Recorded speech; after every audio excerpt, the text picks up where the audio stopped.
अस्सलाम वालेकुम रहमतुल्लाहि व बरकातुहू। एक शख्स नबी करीम के पास आया, उसने आके सवाल किया कि मैं कितने दिन में कुरान खत्म करूं।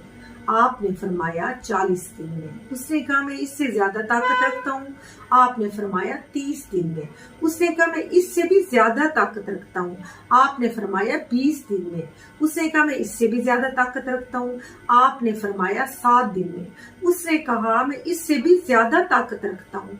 आपने फरमाया 3 दिन में। और फिर आपने फरमाया कि 3 दिन से कम में खत्म ना करो, इससे कुरान वो समझता नहीं है बंदा। कुरान पढ़ना नबी की आला सुन्नत है। कुरान पढ़ना अल्लाह से बातें करना है। एक लफ्ज पढ़ने की 10 नेकियां हैं। रमजान में एक लफ्ज की 70 नेकियां हैं और ये 70 नेकियां आपको 700 नेकियां तक ले जाती हैं। और रमजान में कुरान उतरा है, इसलिए इसकी बहुत अहमियत है और हमने इसे पढ़ना भी रमजान में है ज्यादा से ज्यादा। और बाकी आम दिनों में पूरा साल आप 5-7 आयतें तर्जमे से तफसीर से पढ़ें, समझ के पढ़ें। और रमजान में हर नमाज के बाद आप 2-2, 3-3 सिपारे पढ़ें, बल्कि 10-10 सिपारे पढ़ें और 3 दिन में, ताकि आपका खत्म हो। ज्यादा से ज्यादा आप कुरान पढ़ें, इसे आराम से पढ़ें, तसल्ली से पढ़ें और उसमें कुछ हिस्सा निकाल के दिन का आप तर्जमा भी 5-7 आयतें या एक रुकू का कर लें, कुछ समझ भी लें कुरान। अब मैं कुरान पढ़ती हूँ तो मैंने कुछ तर्जमा किया हुआ है, तो मुझे कुछ ना कुछ समझ आ रहा होता है।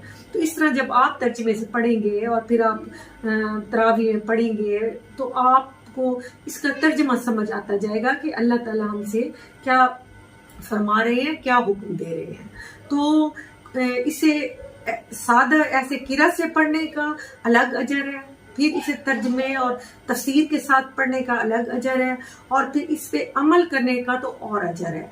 तो हमें रमजान में तो ज्यादा से ज्यादा कुरान पढ़ना चाहिए और नेकियां समेटनी चाहिए। जैसे इमाम बुखारी हदीसें लिखनी छोड़ देते थे, वो दिन रात कुरान पढ़ते थे। इमाम मालिक वो बहुत ज्यादा कुरान पढ़ते थे, एक दिन में एक खत्म कर लेते थे, क्योंकि वो समझ के कुरान पढ़ते थे। तो सहाबी हैं वो भी बहुत ज्यादा कुरान पढ़ते थे। हाफिज हैं वो पूरा पूरा दिन